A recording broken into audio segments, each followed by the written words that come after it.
Electoral bond पर जो ये बातें कर रहे हैं वो बहुत बेमानी बातें हैं। मुझे तो लगता है इसका मतलब तो ईडी बहुत ही बेवकूफ़ थी।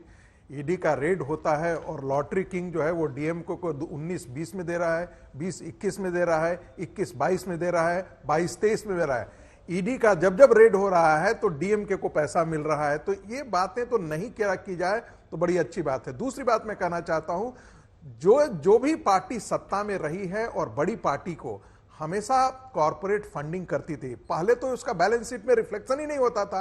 आज तो कम से कम इलेक्टोरल बॉन्ड के तहत आप कम से कम आपको जानकारी मिल रही है कि कितना किसके सब कंपनियां अपनी बैलेंस शीट में दिखा रही हैं और पार्टियां दिखा रही हैं। पहले के ऐसा तो नहीं है कि एक बड़े कॉरपोरेट के व्यक्ति बॉम्बे से चलते थे और सफाई में होता था और पता नहीं लगता था कि कौन खर्चा कर रहा है। एक बड़ा ग्रुप हुआ करता था, वो पैसा खर्चा करता था, पता नहीं लगता था। ये चित्रा जी, तो इसका मतलब ये चोरी और डकैती को लीगलाइज करती है मुख्यमंत्री केजरीवाल पर ही, जिसको लेकर हम चर्चा कर रहे हैं कि वो चोरी डकैती हफ्ता वसूली को इससे लीगलाइजेशन सरकार देते हैं। कैसे चला रहे हैं, उसी पर रहते हैं। जैस्मिन शाह जी, आप इस पर जवाब दीजिए। मैं फिर उसी मुद्दे पर लौटती हूं जिसको लेकर चर्चा की जा रही है। चित्रा जी, आपने काफी समय दिया है नलिन कोहली जी को अपनी बात रखने का और 2 मिनट में उन्होंने ढेरों सारे झूठ और भ्रम फैलाए हैं, तो मैं उसका जवाब देना चाहूंगा।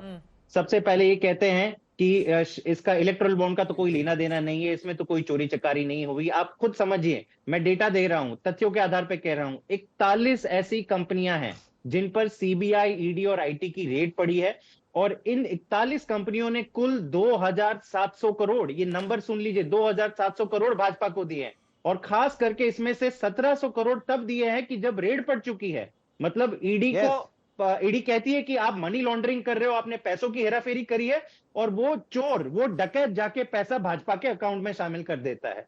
और ये बात इस मुकदमे से भी जुड़ी है। अब अरविंद केजरीवाल जी की बात पे आ जाते हैं।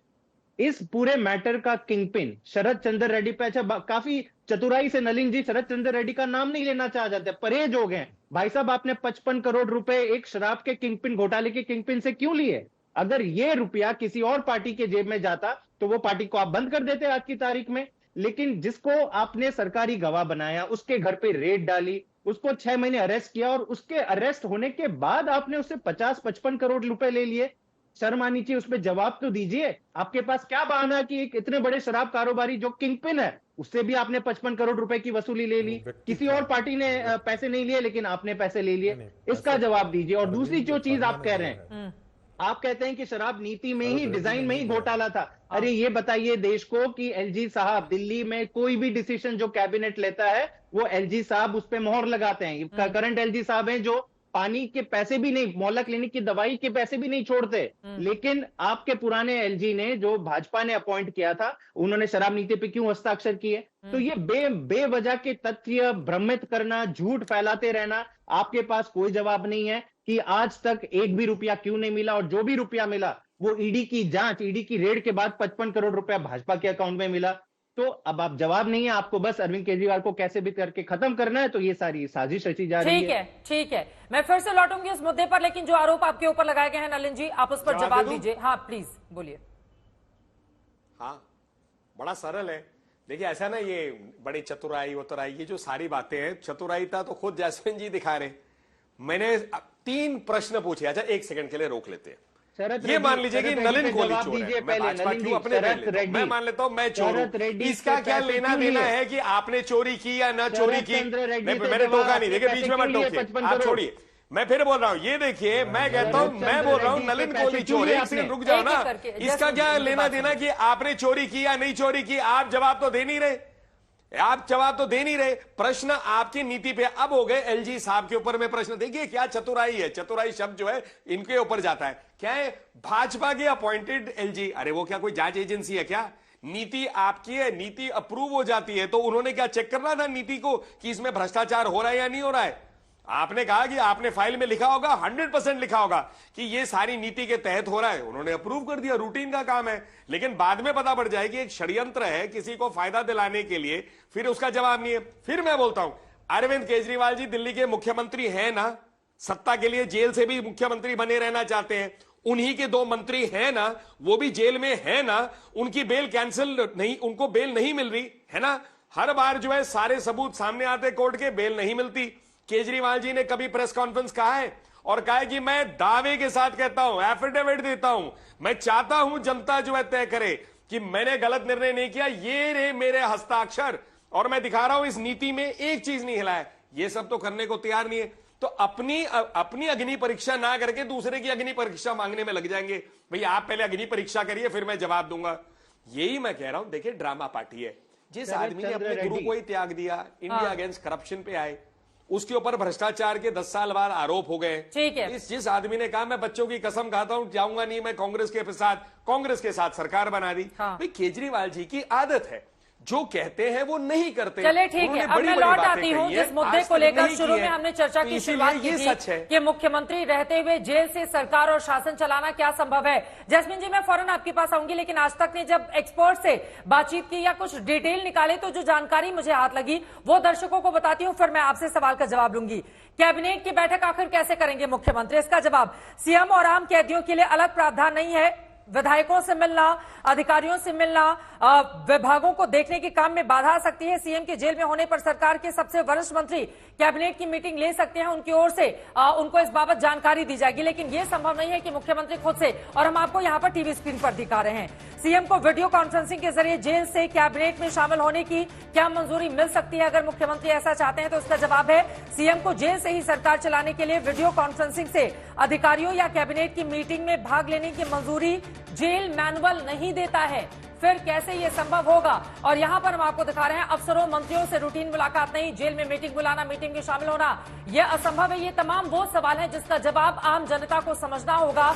जेल मैनुअल जिस चीज की इजाजत देता है, यानी कि आम और खास में वो कोई फर्क नहीं करता है। ऐसे में मुख्यमंत्री के सामने चुनौतियां काफी ज्यादा हैं। और इसी सवाल के साथ जैस्मिन शाह जी, मैं आपके पास आते हुए ये कह देना बहुत आसान होता है, लेकिन एक बड़ी खबर आ रही है, उसके बाद मैं फौरन लौट रही हूं सर। प्रफुल्ल पटेल को क्लीन चिट पर आम आदमी पार्टी की ओर से बयान सामने आए हैं। आपको बताते चले, ईडी सीबीआई के जरिए विपक्ष को कुचल रही है सरकार। आम आदमी पार्टी की ओर से ये आरोप लगाए जा रहे हैं बीजेपी में जाने वालों के केस बंद हो रहे हैं, ये कहना है आपका।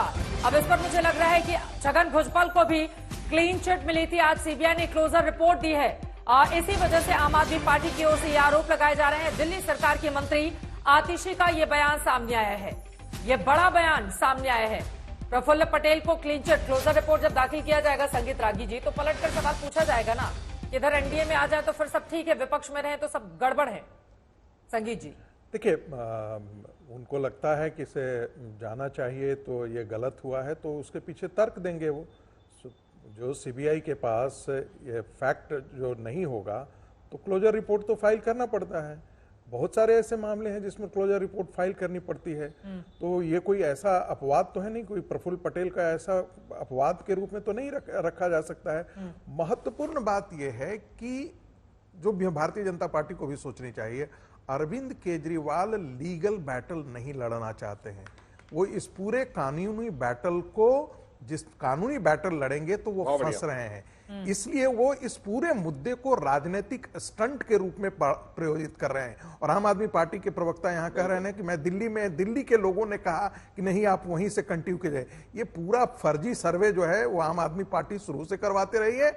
और ये सब जो कहा जाता है ना कि देश का मूड बदल रहा है, देश उबल रहा है, ये सारे के सारे राजनीतिक स्टंटबाजी हैं, राजनीतिक जुगाली है, इसका कोई मायने नहीं होता। आशुतोष जी आपके पास आऊंगी। जैस्मिन, पहले वो कह रहे हैं कि फर्जी सर्वे आप लोग करवाते रहे हैं मुख्यमंत्री को लेकर, जो आप लोगों की ओर से दावा किया गया था।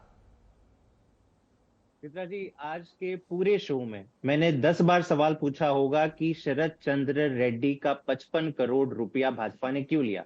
संगीत रागी जी भी बच रहे हैं क्योंकि नाम तो उन्होंने विश्लेषक डाल दिया, लेकिन भाजपा के प्रवक्ता की जैसे बिहेव कर रहे हैं, उनके पास भी जवाब नहीं है कि शरद चंद्र रेड्डी जैसे शराबी कारोबारी किंगपिन जो है इस पूरे मैटर का, जिसको किंगपिन ईडी ने घोषित किया है, उसका 55 करोड़ रुपया भाजपा ने लिया। और एकमात्र उसका डायरेक्टर है। ये मैंने आपको इंटरप्ट नहीं किया संगीत जी, मैंने आपको इंटरप्ट नहीं किया। मेरे बीच में मत बोलिए, मेरे बात बोल दीजिए। जी सॉरी। मैं केवल ये कह रहा हूं कि आज हम तथ्य पे अगर बात करने जाते हैं तो भाजपा के प्रवक्ता और संगीत रागी जी 10 साल पहले चले जाते हैं। अरे अरविंद केजरीवाल ने पहले ऐसे किया था, वैसे किया था कांग्रेस को। अरे भाई साहब, आपके यहां पे खून हुआ है, सरेआम देश के सामने खून हुआ है लोकतंत्र का। 55 करोड़ रुपए आपने सब मेन आरोपी जो है किंगपिन है उसका आपने ले लिया। आज आप उसका जवाब नहीं दे रहे हैं और उसके बयान के आधार पर आपने अरविंद केजरीवाल जी को बंद कर दिया। मतलब देश में जो ये तमाशा चल रहा है लोकतंत्र का, मेरे ख्याल से देश भी देख रही है, दुनिया भी देख रही है। और दूसरा जो आप बार बार कह रही हैं कि ये जेल से कैसे चलाएंगे और क्यों चलाना चाहिए जेल से सरकार, चित्रा जी उस पर मैं सीधा जवाब देता हूं। देखिए, आज मोदी जी देश के सामने एक उदाहरण देना चाह रहे हैं कि मैं अगर किसी विपक्षी मुख्यमंत्री को नहीं हरा सकता, बेचारे भाजपा वाले 20-20, 30-30 साल से दिल्ली में सरकार बनाना चाह रहे हैं, दिल्ली के लोगों ने उन्हें नहीं मौका दिया। तो अब ये नया तरीका है कि हम मुकदमा भी नहीं लगाएंगे, एक फर्जी जांच बिठाएंगे, ट्रायल तो शुरू ही नहीं करेंगे, कन्विक्शन तो दूर की बात है, जेल में भेज दो 2-3 हफ्ते के लिए, सरकार गिरा दो, मुख्यमंत्री गिरा दो। आप अगर ये करेंगे तो मेरे ख्याल से पूरे संविधान को खतरा आने वाले दिनों में कि बैठे हुए जो भी विपक्षी मुख्यमंत्री है, आप केस की चिंता ही मत करो ना, ट्रायल तो सवाल ही पैदा नहीं होता, तो आप बस जेल में डाल दो और सरकार गिरा दो। संगीत रागी, तो यही करना चंद्र वाले उनके सवाल पर जल्दी से, फिर मैं आ रही हूँ बाकी मेहमानों तीन बातें। सबसे पहले नैतिकता का मानदंड आपने खड़ा किया गया था, इसीलिए आपसे सवाल पूछे जा रहे थे। दूसरी बात, अरविंद फार्मा ने पैसा दिया है, ध्यान रखिएगा, शरद रेड्डी ने नहीं दिया है। अरविंद फार्मा अलग चीज है, उसका एक बोर्ड ऑफ डायरेक्टर्स अलग चीज है। तब तो यही मान लिया जाए ना, तब तो बहुत अच्छा आप केस डेवलप कर रहे हैं। मनीष सिसोदिया ने एक केस किया है, तब तो अरविंद केजरीवाल का जेल जाना वाजिब बनता है। वो तो ऐसे भी इसका है क्योंकि उस कैबिनेट के हेड तो वही है, काउंसिल ऑफ मिनिस्टर का हेड तो अरविंद केजरीवाल है, तब तो उनको जेल पहले ही दे दिया जाना चाहिए। के बीच में बहुत अलग अलग चीजें आप कह रहे हैं। नहीं, मैं फिर आपसे कह रहा हूं, आप फिर वो गलती कर रहे हैं, आप फिर वो गलती, तर्क की गलती आप कर रहे हैं। तरह से ऐसा अरविंद फार्मा ने दिया है, इतना मैं आपको बता दूं। एक डायरेक्टर और नलिन कोहली जी तो कहने से ही चुप रहे, 10 डायरेक्टर हैं, इन्होंने हार मान ली। बहुत देर से नहीं गई हूँ, लेकिन आशुतोष जी, जब 9 सम्मन दिए गए थे तब तो इसका कोई मैटर भी नहीं चल रहा था। अगर उसके हिसाब से देखें तो आप लोग कह रहे हैं कि नहीं, उस मामले को दबाने के लिए अरविंद केजरीवाल को गिरफ्तार कर लिया गया। ये तो काफी पहले 13 महीने हो गए सिसोदिया जी को जेल में, 6 महीने हो गए संजय सिंह जी को जेल में, उसके पहले भी कई आम आदमी पार्टी के नेता। उस समय तो इलेक्टोरल बॉन्ड का कोई मुद्दा था नहीं आशुतोष वर्मा जी, तो फिर उसको इससे जोड़कर क्यों देखा जा रहा है, कैसे समझाएंगे? मैं बिल्कुल सही कह रहा हूं, इलेक्टोरल बॉन्ड्स का मुद्दा जब गरमाया, जब एसबीआई को सुप्रीम कोर्ट से डांट पड़ी, जब कॉलम टू कॉलम मिलाने की बात हुई, जब ये एक्सपोज हो गया कि ये इलेक्टोरल बॉन्ड का चंदा नहीं है, चंदा तो बाकी पार्टियों को है, भारतीय जनता पार्टी के लोगों ने और भारतीय जनता पार्टी के शीर्ष नेतृत्व ने हफ्ता वसूली की है 19 से लेकर 24 तक 6,900 करोड़ को। जो नहीं भी देना चाहता है उससे जबरदस्ती ईडी, सीबीआई, जिसको हम लगातार बोल रहे हैं, भारतीय जनता पार्टी की अनुवांशिक संगठनों की। चलिए ठीक है, दोनों ही तरफ से अपने अपने दावे हैं, किसके दावे में ज्यादा दम दिखेगा ये तो आगे आने वाला वक्त बताएगा।